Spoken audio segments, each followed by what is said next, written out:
सुप्रभात प्यारे बच्चों, कैसे हैं आप सब। आशा करती हूँ कि आप सब अच्छे होंगे। आप सभी का आपकी हिंदी की कक्षा में स्वागत है।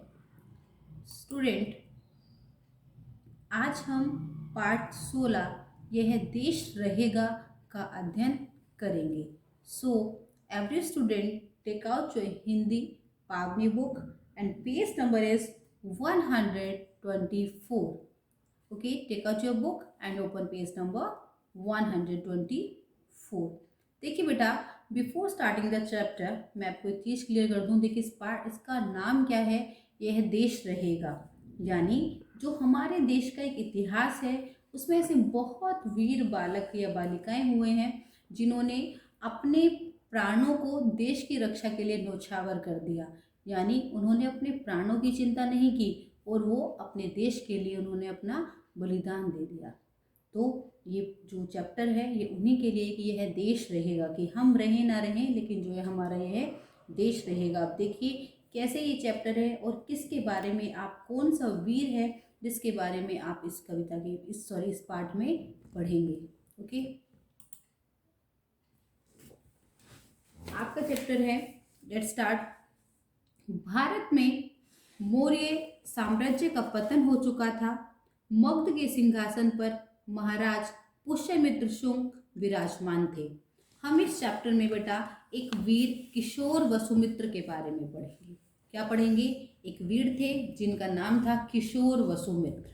ठीक है, देखिए उन्होंने कैसे मुकाबला किया यूनानियों से और कैसे उन्होंने अपने साम्राज्य को बनाए रखा, कैसे यूनानियों को भार खदेड़ दिया और उन्होंने उस पर क्या की, विजय हासिल की।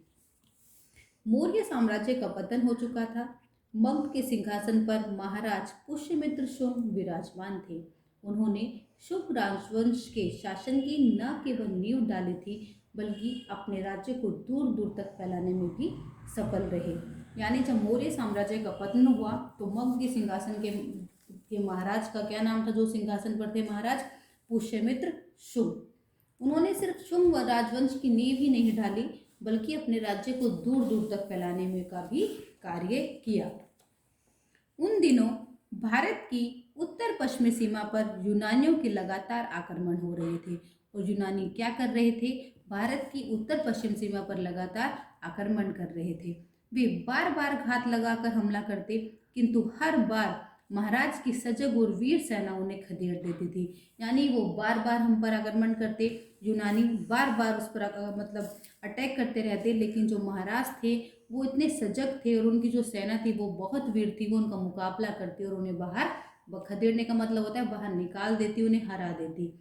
यूनानियों की शक्ति छिन्न भिन्न हो गई थी। यानी उनकी जो शक्ति थी वो उनकी शक्ति खत्म हो गई थी, छिन्न भिन्न हो जाना कि नष्ट हो गई थी, किंतु उनके पैर अभी पूरी तरह उखड़े नहीं थे। माना कि उनकी शक्तियां छिन्न भिन्न हो गई लेकिन उनके पैर अभी उखड़े नहीं थे। यानी उन्होंने उस जगह को छोड़ने का अभी तक निश्चय नहीं किया था। उसके बाद उन्होंने क्या किया, भारत की सीमा पर उन्होंने अपना डेरा डाल दिया और जो सीमा के आसपास गांव थे उनमें लूटपाट मचाने लगे। यानी जो महाराज की सेना उन्हें बाहर निकालती, उन्होंने क्या किया, वो बाहर चले गए लेकिन भारत की सीमा के पर उन्होंने डेरा डाल दिया। उसके आसपास के जो गांव थे उन्हें परेशान करना स्टार्ट कर दिया, वहाँ के लोगों को लूटपाट मचानी स्टार्ट कर दी। फिर देखिए क्या हुआ, यूनानियों को लेकर महाराज पुष्यमित्र की चिंता दिनों दिन बढ़ती जा रही थी। उन्हें चिंतित देख एक दिन राजगुरु पतंजलि ने उन्हें अश्वमेध यज्ञ करने का परामर्श दिया। यानी जब यूनानी लगातार आक्रमण कर रहे थे, लूटपाट कर रहे थे, तो वहाँ के महाराज की चिंता बढ़ने लगी। तो उनके एक राजगुरु थे जिसका नेम था पतंजलि। उन्होंने कहा कि अश्वमेध यज्ञ कर लेते हैं जिससे ये समस्या ही हल हो जाए। लेकिन महाराज सोच में पड़ गए। उन्होंने कहा, राजगुरु कहते हैं कि महाराज क्या बात है, आप किस सोच में पड़ गए?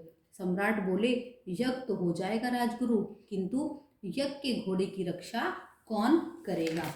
जो बेटा अश्वमेध यज्ञ होता है वह क्या है? वह यज्ञ जिसमें घोड़े के मस्तक पर हम क्या लगाते हैं, जयपत्र बांधा जाता है। घोड़ा रोकने वाले को उसके स्वामी से युद्ध करना पड़ता है। इसमें क्या होता है, एक घोड़ा होता है, उसके मस्तक पर जयपत्र बांध दिया जाता है और जो भी कोई घोड़ा रोकता है उसके स्वामी को उसके स्वामी से उसे युद्ध करना पड़ता है। क्लियर। तो उन्होंने कहा कि ठीक है यज्ञ हो जाएगा, लेकिन घोड़े की रक्षा कौन करेगा। उन्होंने कहा युवराज अग्निमित्र के होते आप ऐसा क्यों सोचते हैं राजगुरु। तो उनके पुत्र थे सम्राट पुष्यमित्र के, उनका नेम था युवराज अग्निमित्र। तो राजगुरु कहते हैं कि जब युवराज अग्निमित्र है तो आप ऐसा क्यों सोचते हैं। फिर वो कहते हैं युवराज अग्निमित्र, हर समय नृत्य संगीत में डूबे रहने वाले युवराज का भला वीरता और पराक्रम से क्या संबंध। महाराज के स्वर में निराशा थी, यानी महाराज कहते हैं कि उसका क्या संबंध है वीरता और पराक्रम से।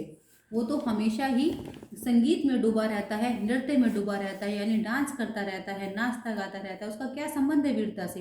यानी वो अपने बेटे को इस लायक नहीं समझते और राजगुरु से मना कर देते हैं कि नहीं वो इस लायक ही नहीं है कि उसके अंदर वीरता हो, वो क्या क्या जाने। और महाराज जो हैं बहुत ही निराश थे। तभी देखिए क्या होता है, महाराज की बात सुनकर राजगुरु के माथे पर भी चिंता की रेखाएं उभर आए। यानी जैसे महाराज की बात सुनकर जो राजगुरु थे उनके माथे पर भी क्या हो गई, चिंता की रेखाएं उभर आई। तभी अग्नि मित्र का पुत्र 15-16 वर्ष का किशोर वसुमित्र हाथ में नंगी तलवार लिए उनके सामने आ खड़ा हुआ। अपने दादाजी की बातें सुनकर उसकी भुजाएं फड़क रही थी, उसका मुंह क्रोध से लाल हो रहा था।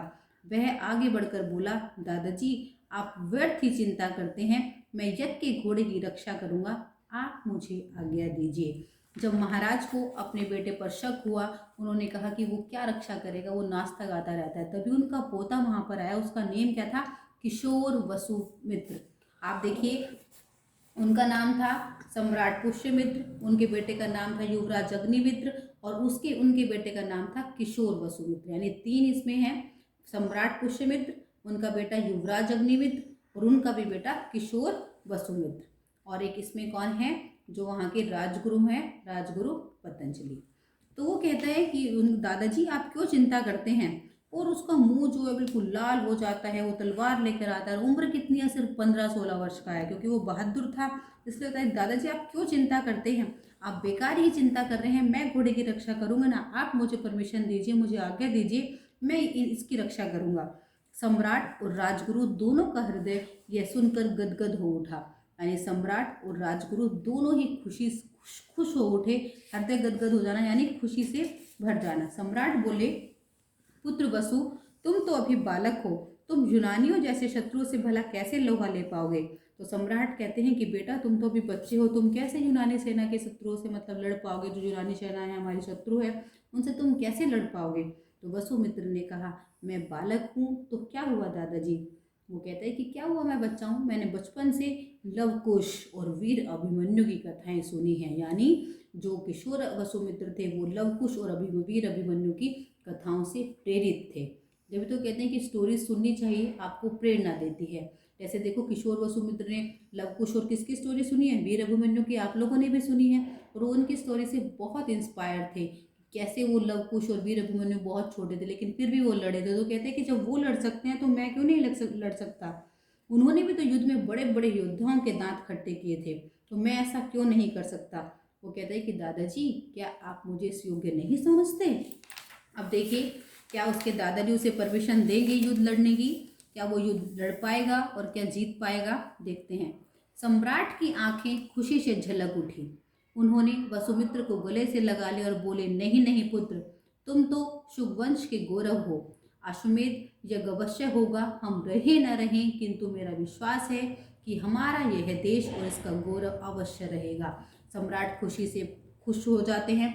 वो कहते हैं कि नहीं, तुम जरूर ही यज्ञ के घोड़े की रक्षा करोगे, हम रहे ना रहें। वो कहते हैं कि चाहे हम रहें ना रहें, लेकिन हमारे देश का जो ये गौरव है ये हमेशा एज इट इज ही बरकरार रहेगा। शीघ्र ही अश्वमेध यज्ञ की घोषणा कर दी गई। युद्ध के नगाड़े बज गए, माथे पर विजय तिलक लगाए गए और सेनापति की वेशभूषा में किशोर वसुमित्र घोड़े पर सवार होकर महल से निकल पड़ा और उन पर फूलों की वर्षा हुई। उनके पीछे मगध की चतुरंगी सेना थी। चतुरंगी का मतलब होता है बेटा वो वाली सेना जिसमें हाथी, घोड़ा, रथ और पैदल सैनिक हो। यानी हाथी भी हो उसमें, घोड़े पे भी सैनिक हो, रथ पर भी सैनिक हो और पैदल भी सैनिक हो, यानी चतुरंगी। और आगे आगे चल रहा था अश्वमेध का घोड़ा। वसुमित्र के घोड़े का मुख सबसे पहले उत्तर पश्चिम की ओर मुड़ा। मार्ग में पड़ने वाले राज्यों ने वसुमित्र का स्वागत किया। वहां के राजाओं ने उसे बहुमूल्य उपहार भेंट किए। वसुमित्र की सेना आगे बढ़ती गई, यानी उत्तर पश्चिम की तरफ मुंह था। मार्ग में उनका बहुत स्वागत किया गया और उन्हें बहुत बहुमूल्य उपहार दिए गए। वसुमित्र की विजय की शंख ध्वनि सीमा तक पहुंचने लगी। यूनानी डर कर पीछे हटने लगे।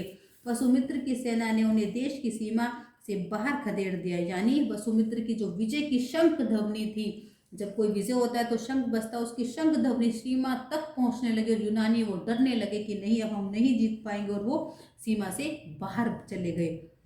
यूनानियों भी तो हार मानने वाले नहीं थे। फिर देखिए क्या किया। यूनानियों ने सिंधु नदी के पार डेरा डाल दिया। वो उनकी सीमा से तो बाहर चले गए, लेकिन फिर क्या करते हैं, वो सिंधु नदी पर डेरा डाल देते हैं। वसुमित्र फिर परेशान हो जाते हैं कि ये यहाँ से तो चले गए और वहां पर चले गए, वहां भी कुछ ना कुछ जरूर करेंगे, कभी वापस ना आ जाए। तो वो कहते हैं कि उन्हें इतने में संतोष नहीं हुआ, उन्हें शांति नहीं। उन्होंने कहा कि इन्हें तो मैं बिल्कुल ही खत्म कर दूंगा, इन्हें बिल्कुल ही भगा दूंगा, ना सिंधु नदी पर रहेंगे ना कहीं पर रहेंगे। तो वो क्या करता है, और फिर वो क्या करते हैं, उन्होंने यज्ञ का घोड़ा सिंधु के उस पार बढ़ा दिया। वो बड़े स्मार्ट निकले, उन्होंने जो अपना घोड़ा था सिंधु के उस पार बढ़ा दिया। यूनानियों ने यज्ञ के घोड़े को पकड़ लिया। अब क्या कर लिया, घोड़ा तो पकड़ लिया, तो अब उसके स्वामी से लड़ाई करनी पड़ेगी। अब दोनों की फाइट होगी। रणभेरी बज उठी। रणभेरी यानी जो युद्ध के नगाड़े होते हैं वो बज उठे और भयंकर युद्ध प्रारंभ हो गया। फिर तो बिल्कुल एक ऐसे वाला युद्ध स्टार्ट हो गया। वसुमित्र अपनी सेना के साथ यूनानियों पर टूट पड़ा। वसुमित्र ने क्या किया, अपनी सेना के साथ वो यूनानियों पर उसने आक्रमण कर दिया। आखिर यूनानियों ने वसुमित्र के सामने हथियार डाल दिए। आखिर में क्या हुआ, यूनानी सेना हार गई। उन्होंने वसुमित्र के सामने हथियार डाल दिए, यानी वो स्वयं को उन्होंने सौंप दिया, समर्पण कर दिया। इसमें भी आता है कि दांत खट्टे करना, यानी हरा देना, हथियार डाल देना, समर्पण करना। मगध साम्राज्य का ध्वज लहरा उठा, यानी मगध साम्राज्य की जीत हुई और उनका झंडा लहरा उठा। विजयी वसुमित्र ने यज्ञ के घोड़े की लगाम थाम ली और अपनी सेना के साथ राजधानी को लौट चला। चारों ओर उसकी जय जयकार हो रही थी। एटलीस्ट जो वो था, क्या हो गए, वो वसुमित्र जो थे, किशोर वसुमित्र, वो जीत गए।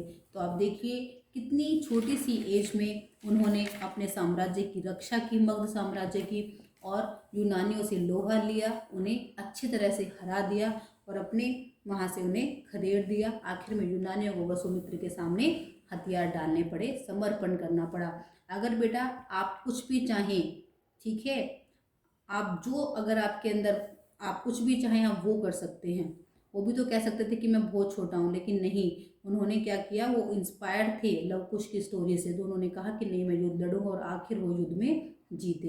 तो बेटा हमें अपने देश पर अभिमान करना चाहिए, वीरता और पराक्रम के साथ देश के गौरव की रक्षा करनी चाहिए, और बड़ों की चिंता को समझना और उसे दूर करना भी हमारी जिम्मेदारी बनती है।